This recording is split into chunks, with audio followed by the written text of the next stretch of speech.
Salut à toi, bienvenue dans cette vidéo. Aujourd'hui, on va voir ensemble comment maîtriser TradingView. Ça va être la plateforme, l'application par laquelle on va passer pour aller sur les graphiques et faire toute la partie analyse technique. Donc c'est important de la maîtriser. Ça va représenter 90% d'un trading. Alors prends ton ordinateur et suis étape avec moi. Tu vas commencer par aller sur ton navigateur de recherche et taper TradingView. Aller sur ce site-là, tradingview.com. Tu cliques dessus. Tu vas arriver sur une page comme ça. Alors normalement, avant, ça va te demander de créer un compte. Tu peux créer un compte, t'inquiète pas, c'est gratuit, hein, t'as rien à payer, y a pas besoin d'avoir des formules payantes pour faire ce qu'on va faire, hein. De toute façon, même moi, je les paye pas. J'utilise un mois gratuit, et je te dirai plus tard aussi de prendre un mois gratuit pour tester certaines fonctionnalités. Mais pour le moment, ne paye rien, fais-toi un compte gratuit, c'est tout. Une fois que ça c'est fait, tu vas pouvoir aller dans Produits juste ici, et aller sur Super Chart. Tu cliques dessus, et c'est ici maintenant que tu arrives sur les graphiques. Alors au centre, voilà, on le voit, on a le graphique avec des bougies. En haut à gauche, on a le nom de l'actif qu'on regarde. Là, il y a marqué NAS 100, c'est un des noms pour le Nasdaq. Si on clique dessus, on peut rechercher différents indices. On peut rechercher Bitcoin, BTC, hop, on a Bitcoin, BTC USD, donc Bitcoin contre le dollar américain. Pareil, on a un graphique sur le Bitcoin, etc. Juste à droite de cela, on a les time frames, c'est les différentes unités de temps. Parce qu'il faut savoir que sur un graphique avec des bougies, chaque bougie représente une unité de temps. Donc ici on en a plusieurs. Si on clique là, on peut voir les time frames en minutes, c'est-à-dire 2 minutes, 5 minutes, 15 minutes, en heures, 1 heure, 3 heures, 4 heures, mais également en un jour, une semaine, etc. C'est-à-dire que si par exemple je clique sur du H4, chaque bougie va représenter 4 heures. Si je clique sur D, D c'est pour daily en anglais, donc chaque bougie va représenter une journée sur le graphique, etc. Si je clique sur du 1 minute, chaque bougie va représenter 1 minute sur le graphique. On peut noter également que ici, sur les unités de temps, tu as à côté une petite étoile. Tu peux cliquer dessus, ça te met tes unités de temps en favori, donc ça va te les mettre ici dans la barre pour pouvoir changer d'unité de temps plus facilement, ce qui va être utile pour tes analyses.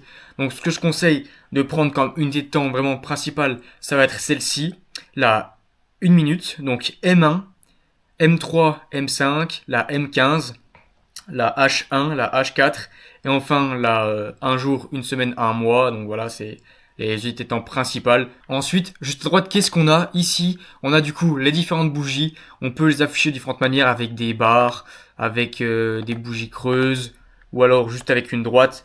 Mais il n'y a pas besoin de faire ça. Honnêtement, ce qu'on va utiliser nous, c'est les bougies classiques. C'est celles qui nous donnent le plus d'informations de notre trading. Donc les autres ne sont pas efficaces. Il y a des plans payants pour avoir certains types de bougies qui ne sont pas utiles du tout. Juste à droite encore, on a les indicateurs. Les indicateurs, c'est quoi? Ça peut être par exemple ici, je veux une moyenne mobile. Donc regarde, c'est un indicateur assez connu. Moyenne mobile, hop, on met une comme ça. Ça va être des tracés sur le graphique. Bon, celle-là, elle est pas top parce qu'on voit pas grand-chose avec. Mais par exemple, si j'utilisais un indicateur qu'on utilisera probablement, je vais afficher celui-là, c'est un indicateur que j'utilise. Ça va nous montrer ceci. Par exemple, ça va être des dessins, des informations sur le graphique supplémentaires.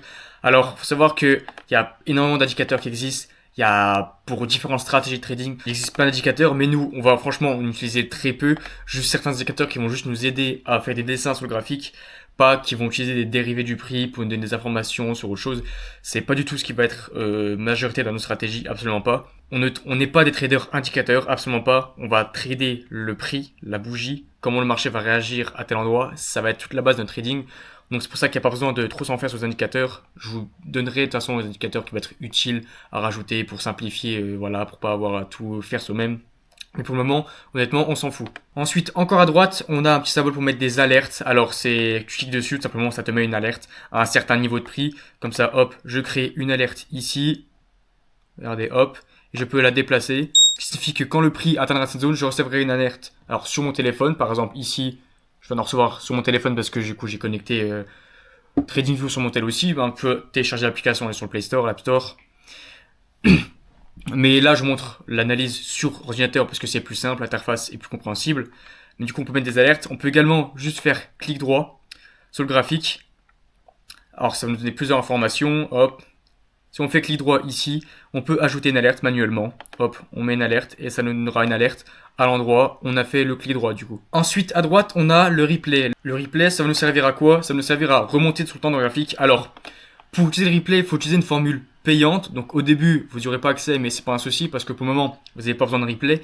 Vous utiliserez du replay plus tard et je vous conseillerais de faire un mois gratuit, vous avez un mois gratuit à disposition, c'est pour ça que moi j'utilise maintenant.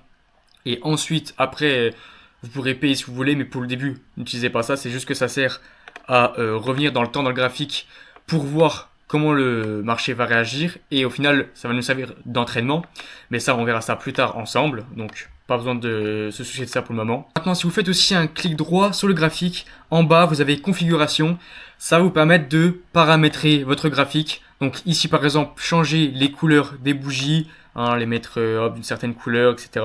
Moi personnellement je les mets de cette couleur, mais prenez une couleur que vous voulez. Je conseille pas d'avoir des couleurs de merde, parce que frérot, le graphique, tu vas y passer vraiment 90% de ton temps. Si tu mets du rose fuchsia avec vas-y, du jaune pisse, enfin tu vois, un graphique, juste un graphique voilà, assez sobre, assez simple, parce que tu vas vraiment passer beaucoup de temps. Donc tu peux modifier les couleurs, tu peux aussi modifier quelques informations, tu vois, si tu mets en haut à gauche, si j'enlève le nom du symbole, truc comme ça, il n'y a pas trop besoin. Essayez de rester plutôt sobre et simple. Pas besoin de mettre beaucoup d'informations, il y a pas de choses qui sont inutiles. Vous pouvez aussi modifier l'arrière-plan, tout ça. Moi, je préfère mettre un arrière-plan sombre, ça dépend de vous. Bref, après, je conseille quand même de garder un style de graphique proche au mien. Comme ça, quand on traitera de la même manière et que vous me verrez des photos, on me posera des questions, je pourrai vous répondre de cette telle manière. Comme ça, tout le monde comprend. Et plus tard, si vous voulez changer, pour modifier, il faut aussi mettre des alertes, mettre des événements. Si vous voulez afficher ou pas les certains événements économiques qui apparaissent sur le marché. Je conseille de les noter, ça peut être utile. Enfin, également, je rappelle, à droite, juste ici, vous avez la barre de prix, donc le prix de l'actif. Et en bas, vous avez l'unité de temps. Si vous regardez ici, mardi 21 octobre, lundi 20 octobre, etc. Je rappelle, hein, normalement, c'est des choses que tu apprends quand tu es au collège à lire un graphique. Mais voilà, hein, je rappelle que un graphique, c'est juste la variation du prix par rapport au temps. C'est tout. Donc, c'est pas plus compliqué que ça. Ensuite, maintenant, attention, je me décale un peu, parce qu'on va regarder juste là. À droite, qu'est-ce qu'on a? Ici, on a notre watchlist. La watchlist, c'est quoi? Ça va être tous les actifs que tu auras enregistrés et mis dans cette liste pour y accéder plus facilement et pas avoir besoin de les taper manuellement. Alors, ça, c'est ma watchlist. C'est les actifs que j'observe principalement, même si moi, je suis trader indice boursier sur Nasdaq et le DAX, donc le CAC 40 allemand, majorité. Donc c'est pour ça que sur ma watchlist, j'ai du coup tous les symboles que j'observe régulièrement. J'ai les indices boursiers. J'ai aussi du forex ici que j'observe. Si toi également tu voudras trader le forex plus tard, mais moi je suis plus spécialisé sur les indices boursiers. J'ai aussi l'or et le bitcoin aussi, voilà, pour regarder, même si je trade pas ces actifs-là, mais je les observe régulièrement. Pour également donner des analyses pour les gens d'accompagnement s'ils veulent trade différents actifs. Même si je rappelle que moi, je suis plus spécialisé sur le DAX, le Nasdaq, c'est-à-dire que si je fais des sessions de trading, ce sera sur ces actifs-là. Donc je te conseille d'apprendre à trader, même si notre trading va pouvoir se trade sur tous les actifs que tu veux, c'est pas un problème, juste t'as pas besoin de savoir tous les trades, t'en sélectionnes certains et tu te focuses dessus. C'est la meilleure option pour faire de l'argent, mais ça j'en parlerai dans de futures vidéos. Du coup, ce que tu vas faire sur la watchlist, c'est qu'ici t'as une petite croix, tu vas cliquer dessus et tu vas ajouter tous les symboles que tu veux. Alors par défaut, t'as déjà par défaut des indices sur du forex, des indices, des matières premières, etc.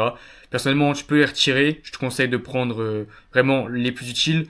Donc moi par exemple sur j'utilise NAS 100, c'est un de ces noms avec Pepperstone. Donc je le prends ici, je clique sur la croix bleue, ça te l'ajoute. Je fais pareil avec US 500. Comme ça, j'ai suivi Pepperstone. Pour le Forex, pareil, tu prends Euro, USD, hop, là tu prends celui que tu veux. Donc là j'ai pris Wanda par exemple. Mais tu prends ce que tu veux, juste essaie d'avoir la même source, c'est mieux. Et tu les ajoutes tous ici dans ta watchlist. Ensuite, à gauche, qu'est-ce qu'on a? C'est notre barre d'outils de dessin. C'est ce qu'on va utiliser pour tracer sur le graphique des dessins, comme par exemple ici une droite, hop, je peux tracer une droite, ou alors je peux tracer ici un rectangle, etc. C'est la barre d'outils pour les dessins qui vont nous servir à l'analyse technique et noter les zones clés, etc. Alors ce que tu peux faire, c'est que quand tu cliques dessus, ici, tu as différents types de dessins. À droite, tout comme les timeframes, tu peux mettre une étoile et ajouter des dessins dans des favoris. Ce qui fait que quand tu les rajoutes, ici, hop, ils vont te rajouter dans une barre de favoris qui va être accessible n'importe où sur l'écran. Donc tu n'auras plus besoin d'aller le chercher ici, tu auras juste à aller le prendre ici pour le mettre, etc. Par exemple, tu vas voir Fibonacci, etc. Tu as différents outils très utiles à prendre en compte, mais je te montrerai plus tard dans la vidéo comment les utiliser, comment les configurer. Parce que sache que chaque dessin que tu vas pouvoir faire, quand tu vas cliquer dessus, tu vas faire un double clic ici, tu pourras aller dans le style et modifier plein de choses comme la bordure. Si tu veux mettre une bordure, par exemple, hop, j'en mets une. Je la mets comme ça, en pointillé. Je peux la mettre en pointillé.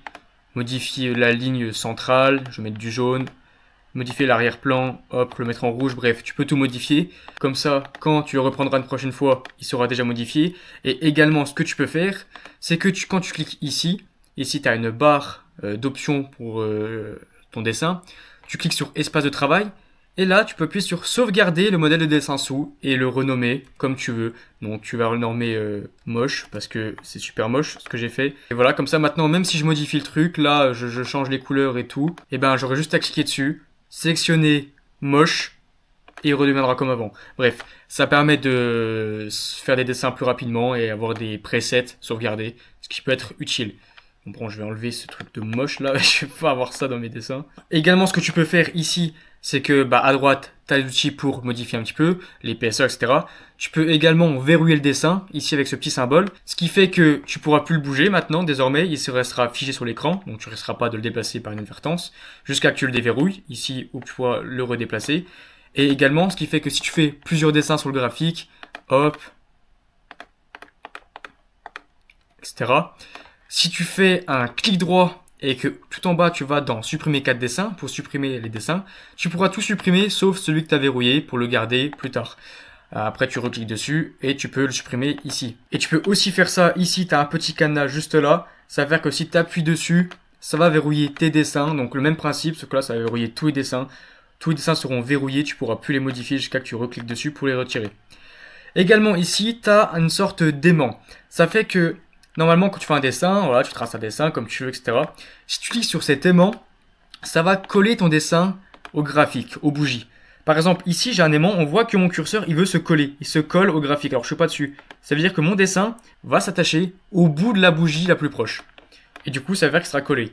Et si je peux sélectionner encore une fois un aimant plus fort, un aimant puissant, le dessin sera toujours collé au graphique. Même si je suis super éloigné ici, il sera toujours collé au graphique.